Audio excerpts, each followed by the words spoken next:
Woohoo! A chatty video again. It's been a really long time since I've done one of these. If you're new here, my name is Kayleen. I am 25 and I've been dancing since I was 3 years old.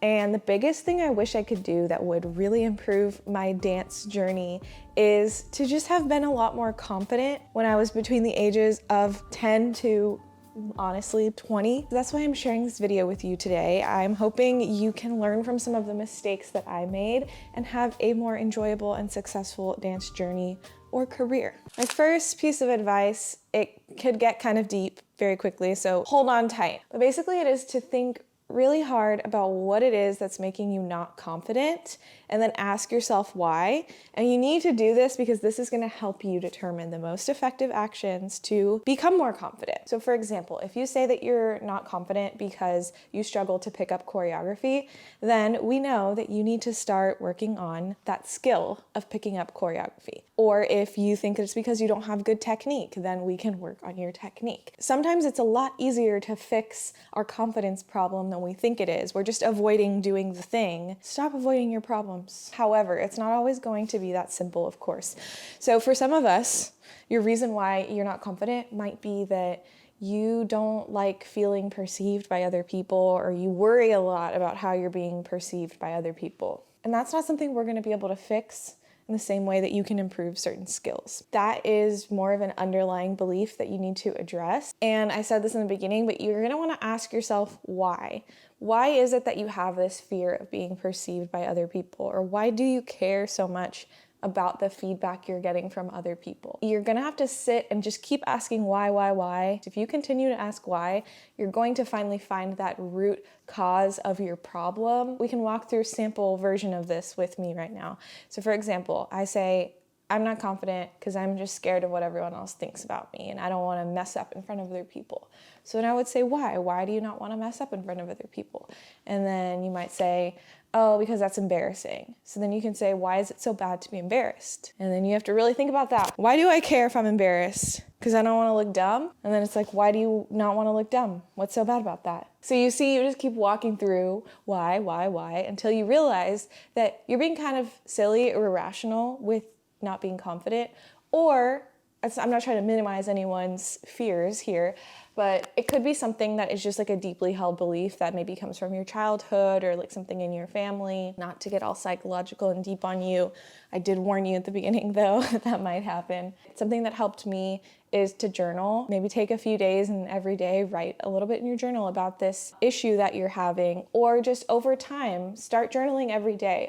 I am a huge proponent of journaling, and so I'm always trying to like shove that down people's throats because I really do feel like it opens up your brain to see where you are being kind of irrational or you're finding problems that aren't real. And that's a whole nother side tangent. Maybe I can make a journaling video at some point. So yeah, that's part one. We want to find the root cause of your issue and figure out how we're going to fix that. The next thing is take more classes to get your confidence up. If you're not already taking a decent amount of classes, obviously don't push yourself to where you're taking hours and hours a week that are killing you, but the more classes that you take, the more exposure you're getting to the thing that scares you, the better. And you're gonna start getting used to that feeling of being in class and learning choreography and being around people and being perceived and judged or whatever. And so obviously the best way to do this is to take live in-person classes, but I understand that time and money and access can prevent a lot of people from being able to attend classes. So look for virtual options. Shameless plug, you guys know that I have plenty of free videos here on my YouTube channel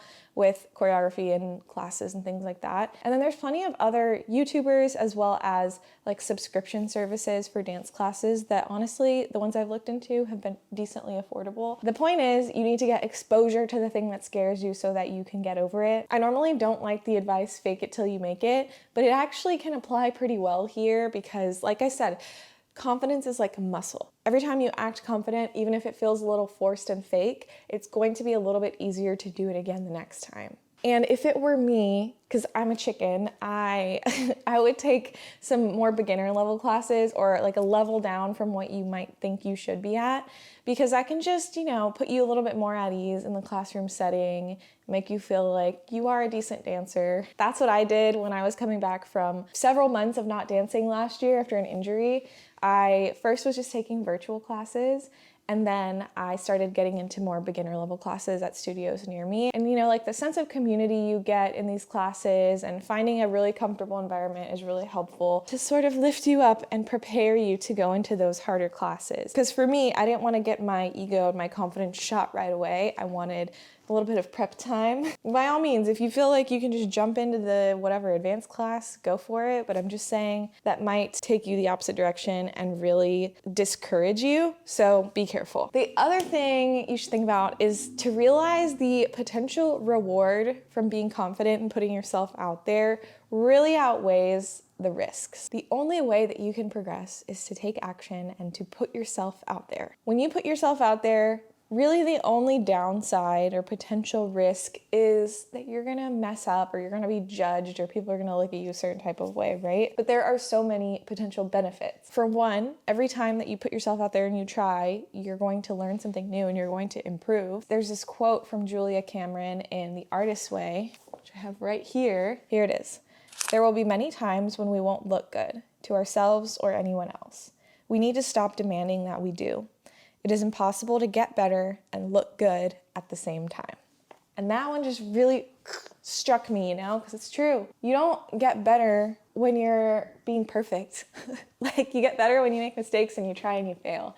And I hate hearing that advice, but I also love it because it's, you know, it's pretty motivating. Like, okay, I got to get through the sucky things to be able to be good and get better. But you also never know how far you can get in your dance career, your dance journey, by continuing to put yourself out there. And unless you try, you're gonna be stuck in the same place forever. There's another quote in The Artist's Way. That one says, "All too often, it is audacity and not talent that moves an artist to center stage." That one really got me too, because it's so true. Like, the people who sit on the sidelines are not going to end up getting the main roles. Or the people that are standing in the back of the class all the time are not going to be seen by the teacher and get the parts that they want. It's the people that put themselves out there and do the work and risk making mistakes that succeed ultimately. And then another helpful strategy that I'm still learning is to stop comparing yourself to others, especially others who have drastically different backgrounds and levels of training and experience levels from you. When you're constantly looking at other people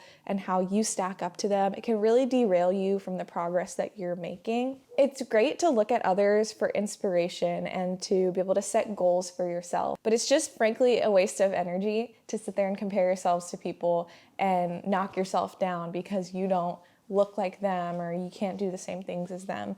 You have to remember that we are all unique human beings here that have different backgrounds, different levels of training, different families and support systems. Especially with social media, like, please stop comparing yourself to people you see on social media. Like, that's the worst one I could think of because, like, that just takes it to an extreme. Like, that's another conversation in and of itself. You don't know what those people have done and gone through to get where they are. You don't know what they're struggling with. You don't see maybe their weaknesses, but you are very, of course, cognizant of your own. And so all that to say, stop comparing yourself to other people. Easier said than done, I know, but just look at other people as inspiration. And I know it's hard in the dance world because it's such a judgy space and we are constantly side-eyeing each other and competing and trying to one-up each other and get certain roles over other people. So it's hard to find that mindset of just appreciating the people around you and not trying to always be better than them. But as soon as you can pull yourself out of that mindset, it will make a world of a difference and your confidence will improve and you'll also just have a much more enjoyable, happy time at your dance classes and in your dance life. I feel very I just want to give you a hug right now after this conversation because I feel like I know what it feels like. I'm getting emotional. No, for real, I'm literally getting emotional thinking about how little confidence I used to have and how much it held me back. It held me back from going to summer intensives. It held me back from getting parts, from traveling. And then as soon as I was able to just have that little ounce of confidence in myself, it just, my life changed, you guys. If you have advice that has helped you to become more confident, or a story that you'd like to share, or anything, suggestions for videos, you know the drill, put them in the comments below. Give this video a thumbs up if you enjoyed it, and subscribe if you would like to see more videos from me. Thank you so much for being here. I hope you have a great rest of your day, and I hope to have you back for my next video. Bye.